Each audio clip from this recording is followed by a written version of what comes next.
Hello everyone, my name is Bharat Tyagi, Faculty of Physics, PP Swani Center for Excellence. आगे का हम यहाँ से स्टार्ट करें। न्यूमेरिकल प्रैक्टिस हमने हाफ चैप्टर की कर ली है, अब इसकी हम आगे करेंगे। Movement of inertia next topic है, इंपॉर्टेंट टॉपिक है। पूरा चैप्टर ये इस टॉपिक पर ही बेस्ड है। जैसे पिछला जो हाफ पार्ट था वो सेंटर ऑफ मास उसका मेन टॉपिक था, यहाँ पे मूवमेंट ऑफ इनर्शिया है। ओके, इनर्शिया हम ऑलरेडी जानते हैं, हमने इनर्शिया लीनियर मोशन में पढ़ा हुआ है। Inertia is basically property of a matter by which it avoids any change in its state of rest or motion। तो हमने न्यूटन्स लॉज में वो पढ़ा हुआ है ऑलरेडी। अगर कोई बॉडी है, अगर वो रेस्ट में है तो वो रेस्ट में रहने की कोशिश करती है अनलेस और अनटिल उस पर कोई फोर्स लग रहा हो। एंड अगर बॉडी मोशन में तो कंटिन्यूस मोशन में रहती है विद सेम वेलोसिटी अनलेस और अनटिल उस पर कोई फोर्स अप्लाई हो। तो that property by which the state remain same is called inertia. और लीनियर मोशन में इनर्शिया को हम मास से मेज़र करते हैं। तो हमें मास बताता है कि इनर्शिया ज़्यादा है कम है। Inertia is proportional to mass basically. ऐसे ही रोटेशनल मोशन में भी इनर्शिया होता है। अगर हम किसी बॉडी को रोटेट करके छोड़ दें तो वो रोटेट होती रहेगी अनलेस और अनटिल उस पर कोई फोर्स टॉर्क अप्लाइड हो। तो अगर वो रेस्ट में है तो रेस्ट में रहेगी, वो घूमना स्टार्ट नहीं करेगी अपने आप अनलेस और अनटिल उस पर कोई टॉर्क लगे। तो वैसे ही सिमिलर जैसा लीनियर मोशन में था वैसे ही सिमिलर न्यूटन लॉ यहाँ पे भी है। तो जो इनर्शिया होता है रोटेशन का, उसको मूवमेंट ऑफ इनर्शिया बोलते हैं। बेसिकली उसका जो मेजरमेंट है उसको मूवमेंट ऑफ इनर्शिया से मेज़र करते हैं। तो इसका मतलब हुआ कि मास का काउंटर पार्ट है मूवमेंट ऑफ इनर्शिया। मास का काउंटर पार्ट है movement of inertia. So this is basically rotational inertia and this is linear inertia, linear motion inertia. तो ये लॉजिकल इसका कंसेप्ट है। डेफिनेशन इसकी हम सिंपली बना सकते हैं इस fact say that it is a quantity that measures the inertia of rotational motion.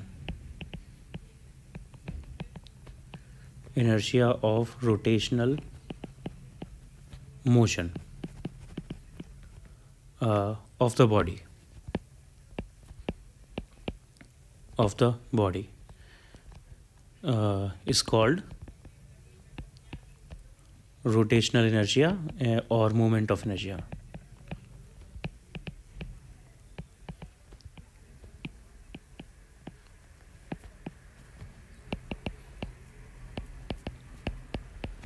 सो ये लॉजिकल डेफिनेशन है मोमेंट ऑफ इनर्शिया की। इसके फॉर्मूले से भी इसकी डेफिनेशन बन सकती है। तो इसका फॉर्मूला देखते हैं। मूवमेंट ऑफ इनर्शिया का एक पॉइंट मास के लिए फॉर्मूला होता है। For a point mass, suppose ये हमारा फिक्स्ड पॉइंट है एक ओ, और ये बॉडी है पॉइंट मास की बॉडी एम मास की, and the distance between them is R. So the formula for movement of inertia, इसका सिंबल होता है capital I, is M R square for point mass. Okay, और हमारे पास अगर नंबर ऑफ पार्टिकल्स हैं for a system of N number of particles,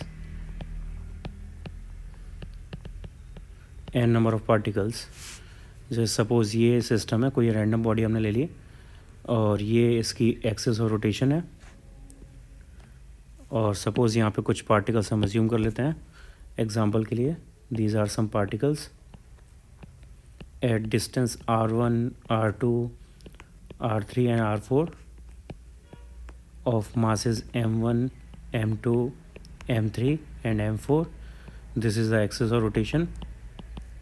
distance r जो है वो एक्सिस ऑफ रोटेशन से ली जाती है, perpendicular to axis of rotation distance ली जाती है।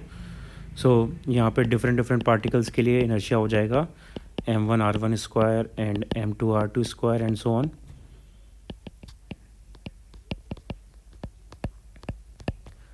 So the total inertia of the body will be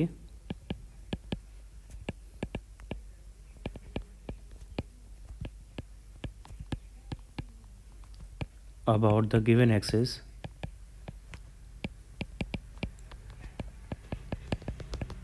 will be I equals to I1 plus I2 and so on. So I equals to m1 r1 square plus m2 r2 square to mn Rn square. So we can write it like this. It is the summation of mi square where I is 1 to n, जितने भी particles हैं हमारे पास. ये एक system of N particles के लिए moment of inertia का formula. Otherwise इसको हमें एक सिंपल टर्म में लिखना है तो हम इसको ऐसे भी लिख सकते हैं I equals to m k square. यहाँ पे k is radius of gyration for the given body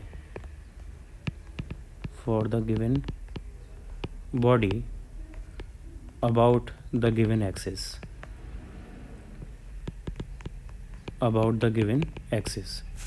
okay, so यहाँ से मोमेंट ऑफ इनर्शिया की बाय फॉर्मूला डेफिनेशन हो जाएगी. Moment of inertia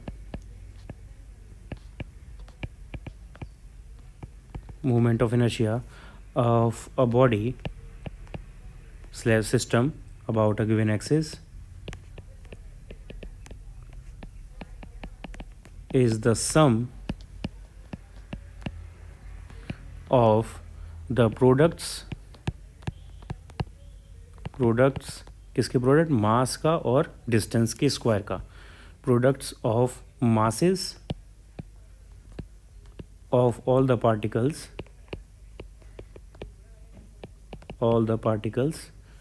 of the body and squares of their respective perpendicular distance.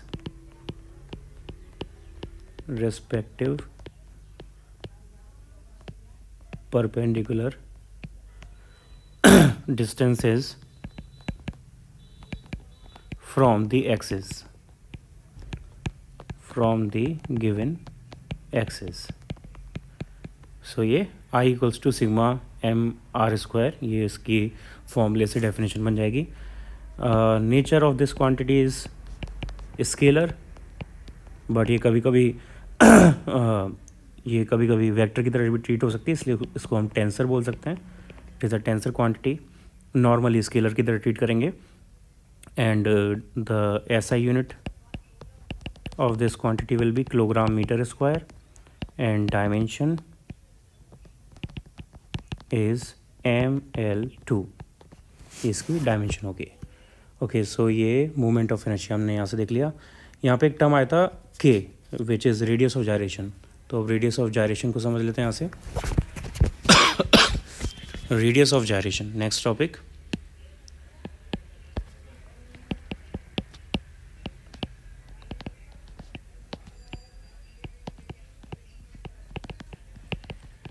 Radius of gyration. तो radius of gyration किसी body के लिए जो डिफरेंट पार्टिकल्स होते हैं उनकी डिस्टेंसेस गिवन एक्सिस से डिफरेंट होती है. तो उन सब का RMS होता है बेसिकली, रूट मीन स्क्वायर. तो वो एक काइंड ऑफ एवरेज है. तो वो डिस्टेंस यहाँ पे रेडियस ऑफ जायरेशन कहलाती है. इसका मीनिंग ये है कि अगर हम उस बॉडी के मास में जो डिफरेंट पार्टिकल्स हैं उन सबको कंबाइन करके एक सिंगल पॉइंट मास अज्यूम कर लें, तो उस सिंगल पॉइंट मास को हमें कितनी डिस्टेंस पर रखना होगा ताकि उसका मोमेंट ऑफ इनर्शिया बॉडी के मोमेंट ऑफ इनर्शिया के बराबर आए. तो वो डिस्टेंस जो है उसको हम रेडियस ऑफ जायरेशन बोलते हैं. Properly it will be written as the radius of gyration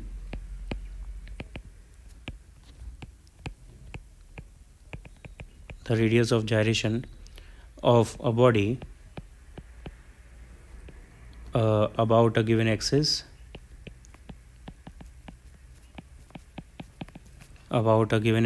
is the perpendicular distance of a point P मैं अभी डायग्राम में शो करूँगा इसे, from the axis where if the whole mass of the body were concentrated,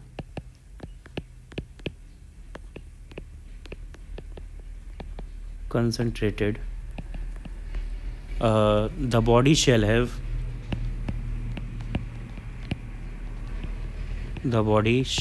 have the same moment of inertia.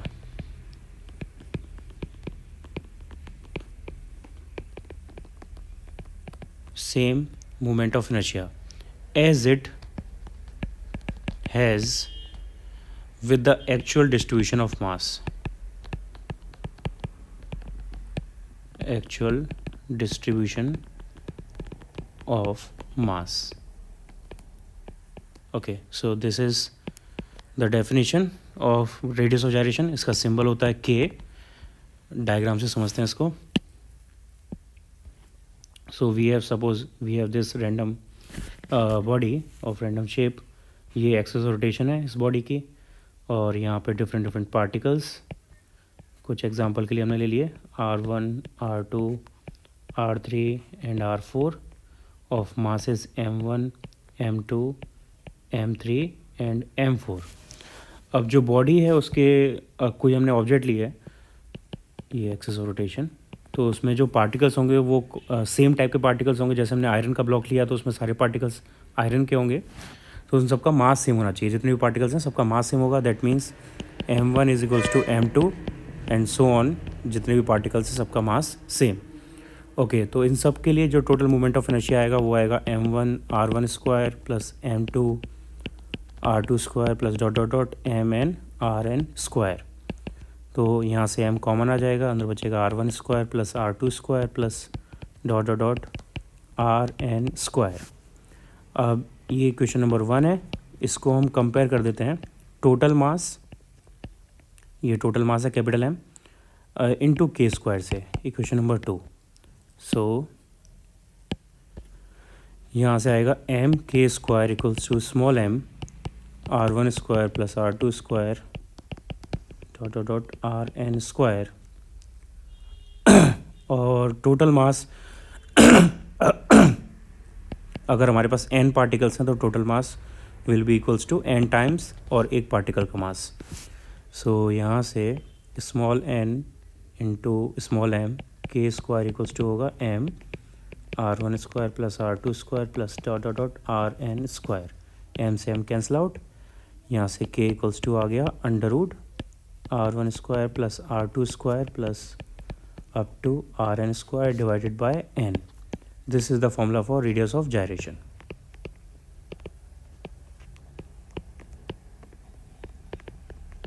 Okay, अब इस फॉर्मूले को जैसे लिखा गया है इससे हमें पता चल रहा है कि ये RMS है. RMS का मतलब होता है root mean square. Root mean square इसका मीनिंग है कि हमारे पास अगर कुछ क्वांटिटीज़ हैं जैसे x1, x2, x3 and so on, इसका हम रूट मीन स्क्वायर निकालना चाहते हैं यानी XRMS. तो हम पहले इन सबका स्क्वायर करेंगे, x1 square, x2 square, x3 square and so on. फिर इन सबको हम ऐड करके इनका एवरेज निकालेंगे, ये इनका एवरेज आएगा, फिर हम इसका स्क्वायर रूट लेंगे. तो दिस इज़ कॉल्ड RMS. तो जो रेडियस ऑफ जायरेशन है वो सारी डिस्टेंसेस का RMS है. यहाँ पे RMS एक फेमस टर्म है जो आगे भी काफ़ी चैप्टर्स में यूज़ होगा, तो अभी इसको समझ लेना ज़रूरी है. तो इसकी एक डेफिनेशन और बन सकती है, it will be radius of gyration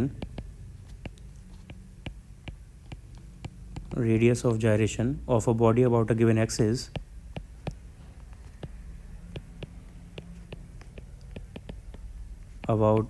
axis is equal to root mean square, that is RMS. Root mean square distance of the constituent particles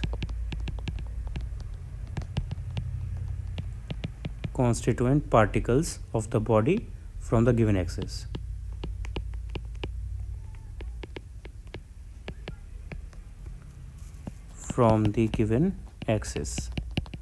okay, एक डेफिनेशन ये बन जाएगी इसकी. ओके, ये हो गया रेडियस ऑफ जायरेशन. अब हमने मोमेंट ऑफ इनर्शिया देख लिया अच्छे से क्या होता है. अब मोमेंट ऑफ इनर्शिया के टर्म्स में डिफरेंट क्वांटिटीज़ जो होती हैं रोटेशनल मोशन में उनका फॉर्मूला ड्राइव करने की कोशिश करेंगे. तो सबका डेरिवेशन काइंड ऑफ सेम है, डायग्राम भी सेम रहेगा एग्जैक्टली जैसे अभी मैंने बनाया था मोमेंट ऑफ इनर्शिया में डायग्राम जो बनाया था और रेडियस ऑफ जायरेशन में जो डायग्राम बनाया वही सेम डायग्राम आगे वाले 3-4 डेरिवेशन के लिए सेम एप्लीकेबल है. सो सिमिलर डेरिवेशंस हैं, इसलिए इनको एक साथ करना बेटर रहेगा. जब भी प्रैक्टिस करो इनकी और एक साथ याद होंगे तो 4-5 डेरिवेशन एक साथ कवर हो जाएंगे. तो next derivation is kinetic energy of rotation. Kinetic energy of rotation in terms of moment of inertia of course. So diagram में वही फिर से रैंडम एक ऑब्जेक्ट है हमारे पास and this is the axis of rotation suppose and here are some particles, constituent particles r1 r2 r3 and so on. Mass is m1 m2 m3 m4 and so on. So kinetic energy का एक single particle के लिए formula होता है kinetic energy for one particle is k equals to half mv square. तो k1 के लिए हो जाएगा हाफ m1v1 स्क्वायर, k2 के लिए half m2v2 square and so on. So total moment of inertia total kinetic energy होगी half common m1v1 square plus m2v2 square plus dot dot dot suppose n particles हैं तो mn square. यहाँ से हाँ इसके बाद we also know that v equals to r omega होता है तो v1 equals to r1 omega. अब ओमेगा सबके लिए सेम होगा क्योंकि रोटेशनल मोशन है तो ओमेगा सबके लिए सेम होना चाहिए. सब सेम टाइम में एक सर्कल कंप्लीट करेंगे. So v1 equals to r1 omega, v2 equals to r2 omega and so on.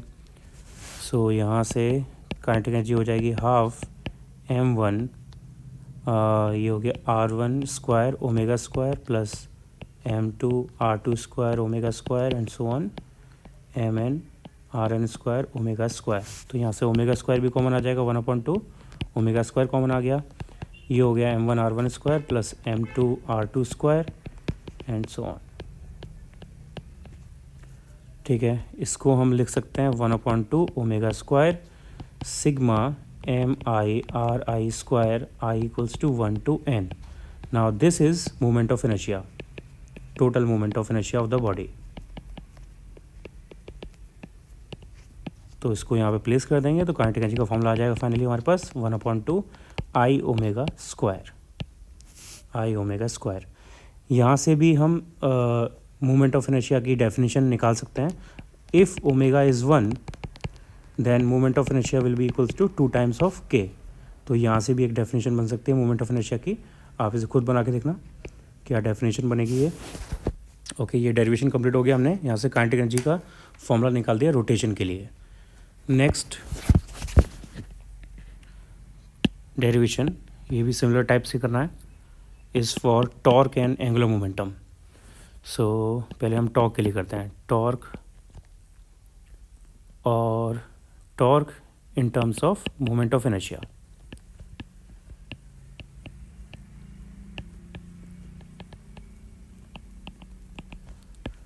Okay, तो वही same diagram, axis of rotation, some particles,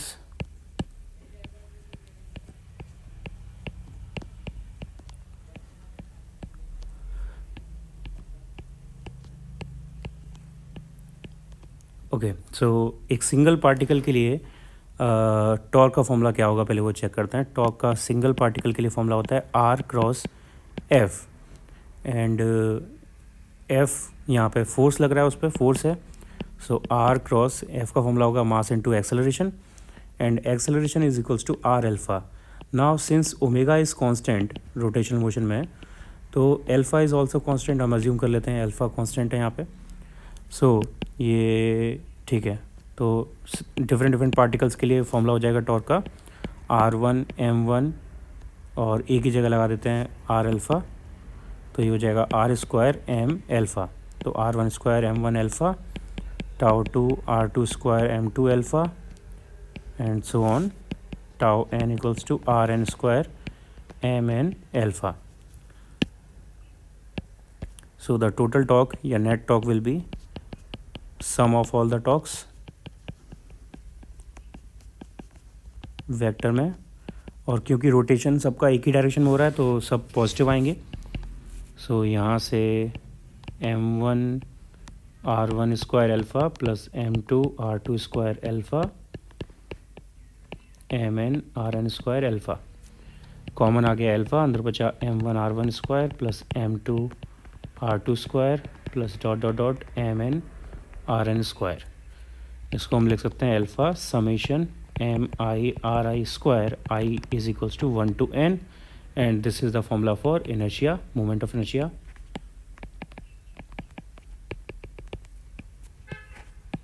so tau net equals to आ गया I alpha. अगर vector form में लिखना है तो tau vector equals to I alpha vector, यानी टाउ और एल्फ़ा की डायरेक्शन सेम होगी, because movement of inertia is basically scalar, तो उसमें डायरेक्शन का कोई रोल नहीं होगा। ओके, सेम ऐसे ही अब एंगुलर मोमेंटम के लिए करके देखते हैं derivation.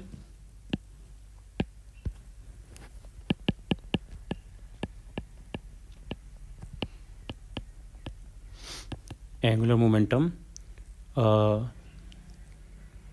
in terms of moment of inertia.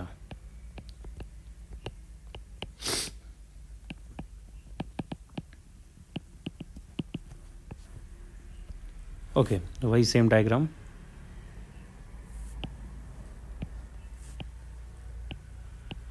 This is axis of rotation. Here are some particles at distances r1, r2, r3 and r4. Masses m1, m2, m3, m4, and now angular momentum का formula एक single point particle के लिए होता है R P. Are यहाँ पे perpendicular है तो एंगल लेने की ज़रूरत नहीं है, एंगल बेसिकली 90 होगा। एंड पी का फॉर्मूला है m v, p equals to m v and v equals to r omega.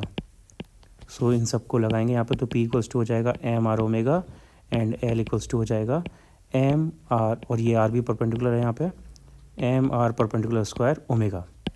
बाकी पिछले डेरिवेशंस में भी आर परपेंडिकुलर ही था, आर हमेशा एक्सिस के परपेंडिकुलर लिया जाता है। एंड क्योंकि ये रोटेशन हो रहा है अबाउट अ फिक्स्ड एक्सिस, तो यहाँ पे ये ओमेगा कांस्टेंट होगा। ओके, सो यहाँ से एल का फॉर्मूला फर्स्ट पार्टिकल के लिए आ जाएगा m1 r1 square omega, l2 equals to m2 r2 square omega and so on ln mn rn square omega. So the net angular momentum will be vector sum of all the angular momentums, और क्योंकि सबकी direction rotation की same है तो सब positive रहेंगे। So l net will be m1 r1 square omega plus m2 r2 square omega up to mn rn square omega. Now l net यहाँ से हो जाएगा ओमेगा कॉमन, अंदर बचा m1 r1 square plus m2 r2 square up to mn rn square. We can write this like this, omega sigma m I r I square, where I is equals to 1 to n, and this is inertia.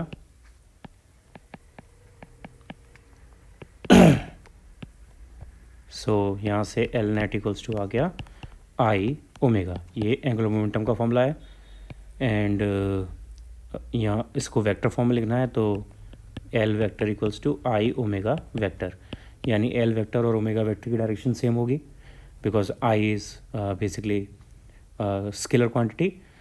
और इसको अगर हम compare करें tau से, तो tau का formula आया था आई एल्फ़ा। इसका अगर हम डिफरेंशिएशन करेंगे तो हमारे पास ये टॉर्क की इक्वेशन आ जाएगी, because d l upon d t equals to आएगा I d omega upon d t. So d l upon d t torque होता है, d omega d t alpha होता है, तो वहाँ से ये टॉर्क की इक्वेशन भी आ जाएगी। ओके, इस पर एक क्वेश्चन ट्राई करते हैं। Question is calculate angular momentum of earth rotating about its axis full stop. I की वैल्यू अर्थ के लिए 2/5 mr square. Earth solid sphere होता है, सॉलिड स्फीयर के लिए मोमेंट ऑफ इनर्शिया का फॉर्मूला ये होता है, ये मैं आगे बताऊंगा सबके लिए। मोमेंट ऑफ इनर्शिया का फॉर्मूला, अर्थ का mass is 6 × 10⁻24 kg and r is 6400 kilometers. Okay, so moment of inertia का फॉर्मूला है L = I omega and omega = 2π/T, और अर्थ की रोटेशन के लिए टाइम पीरियड होता है 24 आवर्स, यानी 24 × 3600 सेकेंड्स, और I है 2/5 mr²। तो m की वैल्यू 6 × 10⁻24 kg एंड r² हो जाएगा 6400 किलोमीटर है, तो 6.4 × 10⁻3, और किलोमीटर को मीटर में चेंज करेंगे तो 10⁻3 और आएगा, यानी 10⁻6, तो 6 और इसका स्क्वायर इंटू 2π / 24 × 3600। इसको सॉल्व कर लेना और देखना इसका आंसर क्या आता है। मैच करना आंसर को 7.15 × 10⁻33 किलोग्राम मीटर² सेकेंड से मैच करना चाहिए इसका answer. Okay, next topic is principal of conservation of angular momentum.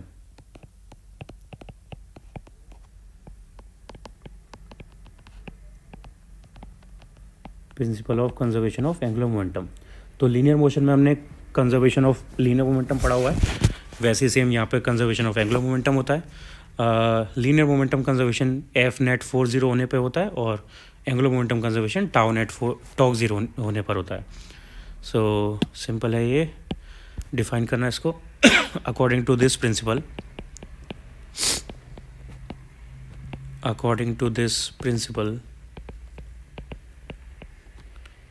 when no external torque acts on a system of particles, then the total angular momentum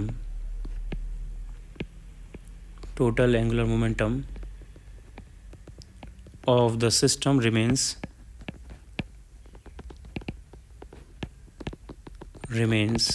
constant और conserved। ये statement formula tau net का होता है dl/dt, and if tau net is 0, dl is 0, so l is constant और conserved. तो अगर हमारे पास different particles हैं तो हम उसके लिए ऐसे भी लिख सकते हैं, L1 + L2, जितने भी पार्टिकल्स हैं सबका summation, vector summation of angular momentum will be constant और conserved. Okay, so this is the statement for principle of conservation of angular momentum. इसके अभी कुछ प्रैक्टिकल एग्जांपल्स देखेंगे।